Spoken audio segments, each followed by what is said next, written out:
मलाई कोफ्ता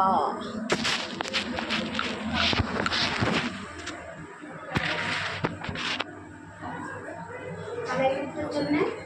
এতখানা দেওয়া আছে আধা কেজি পনির, 4টা মিডিয়াম সাইজের আলু, আর দেওয়া আছে এখানে চাট মশলা, রাজমা মশলা, আর দেওয়া আছে সাম্বার মশলা, আর দেওয়া আছে এখানে গোলমরিচের গুঁড়ো, আর এখানে লবণ আর প্রথমে শুকনো লঙ্কা, এখানে পেঁয়াজ আছে, এটা ধনিয়া পাতা, এটা কাঁচা লঙ্কা, সব কিছু কুচি করা কাটা দেখে যাচ্ছে না। ভালো করে মাখিয়ে করতে গিয়ে ছাড়িয়ে তারপরে একটা ব্রেড মানে স্লাইস